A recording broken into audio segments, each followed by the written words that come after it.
Hi everyone, welcome to CMO Chats. My name is Jason Winston, and I'm the Senior Director of Marketing for Business Services at WOW Business. So, Jason, tell us a little bit more about you and your role at WOW Business. Sure. As you mentioned, I work for WOW Business. We are a leading broadband provider in the United States, primarily in the Southeast and Midwest of the United States. We have about 495,000 subscribers or customers, either way you want to say it, in 16 markets across that area. We have a vast portfolio of both residential and business products. On the residential side, we have obviously broadband internet, home phone, mobile phone. On the business side, we also have obviously internet, coax, and fiber, hosted VoIP, business continuity, which is an LTE failover product, Wi-Fi, Ethernet, and lots of others really to help enable businesses to do their business. My primary role is on the business side. So as a broadband company, we do have several residential and business products. I'm responsible for the marketing on the business side. So that really includes all of our tactical execution mix, demand generation, brand awareness. I help the salespeople with their needs, with content and other things. So we really try and find messages that resonate to our customers, to really have them consider us as a provider for them to help them in their businesses. Thank you. What is your main marketing focus at the moment? The main marketing focus, it's really, I kind of touched on it, but it's really driving consideration. I think people talk about, oh, you need to drive awareness, but consideration for me is really where it's at, is are we considered? We're in a very competitive environment, so are we considered for a viable partner for our customers? That's a large part of it, as well as demand generation. So how do we get people to actively call us or fill out a web form? What tactics do we use to do that? How do we analyze the most cost-efficient way to do that? So really, it's driving that choice for our customers that we're a good partner for them. How do you define success in marketing? Out of all of these things that you were doing, which ones were the most successful, and how do you define that success?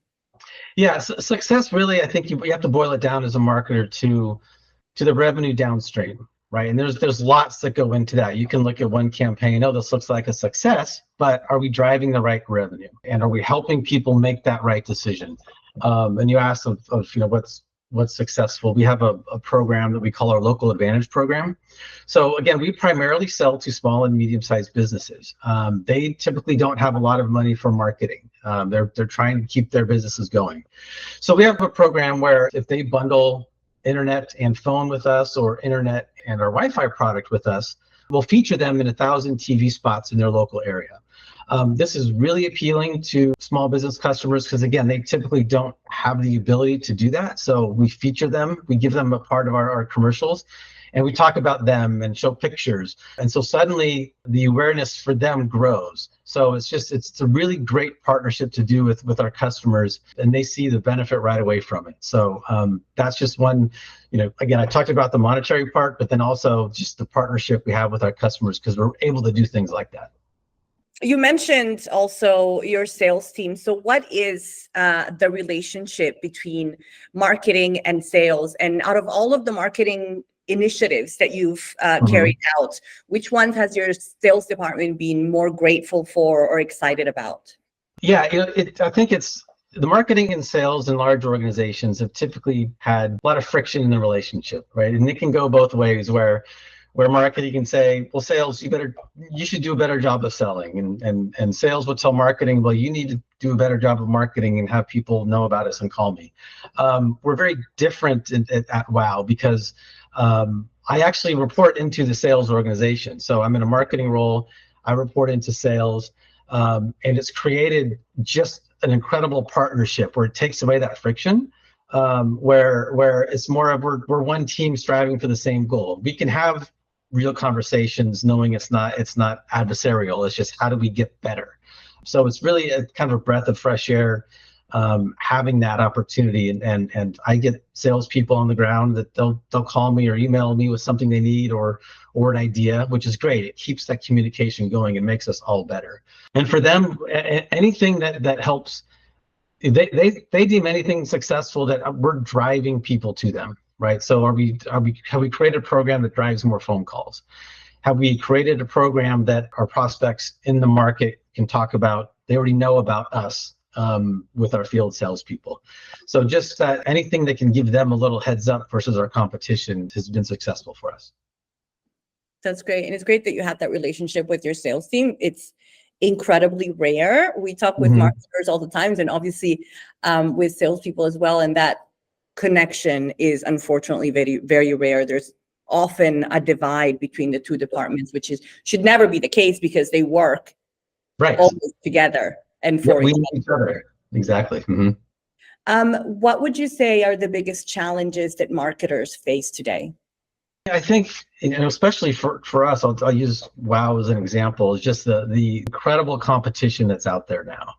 And I think and you can take probably any category that there's just tremendous competition. There's lots of companies that are well funded. For example, right now, we're seeing hundreds of $1 million poured into our markets by other companies to overbuild and build fiber.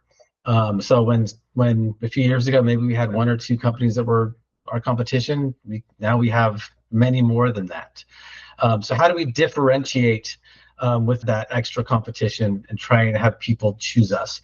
And it's also not just the technology has changed as well. So traditional overbuilders that lay fiber, those have been around, but now the mobile phone companies, they now have technology where they can bounce broadband off of their towers and to a residence or to a business.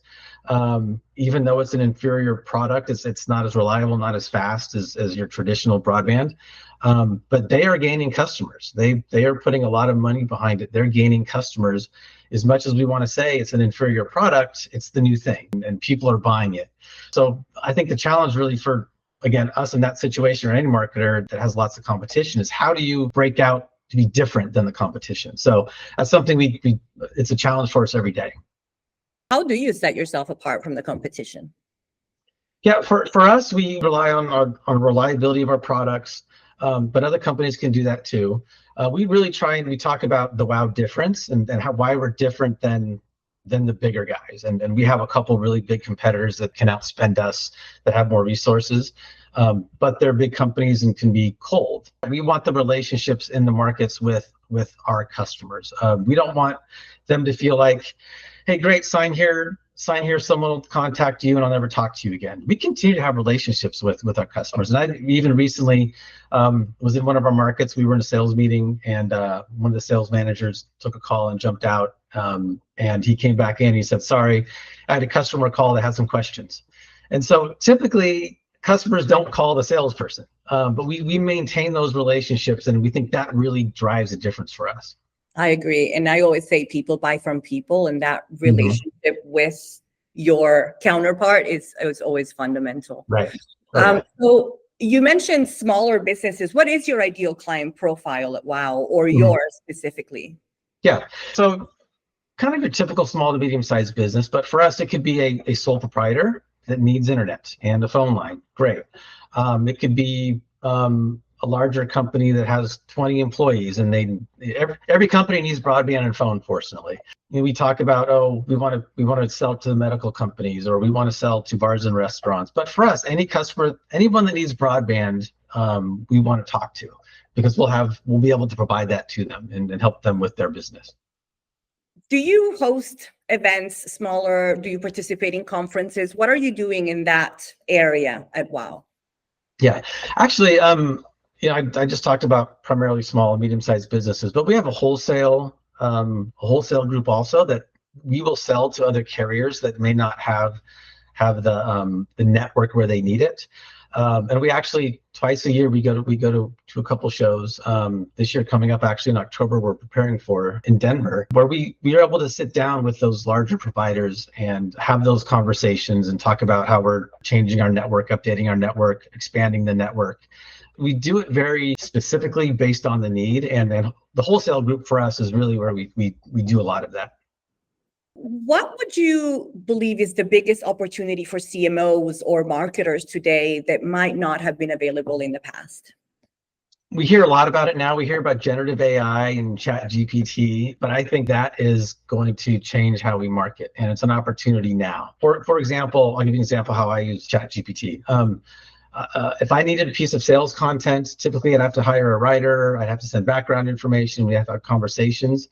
Well, now I've learned with ChatGPT, with the right prompts, I can get 90% of what I need. So I think as a marketer, things like that will allow us to do things much more quickly, much more efficiently. I think it's just the start. I think we're in the marketing world just kind of learning from it, even though there's been AI for years and we just don't realize it. But I think what's going to happen is the interface for a marketer.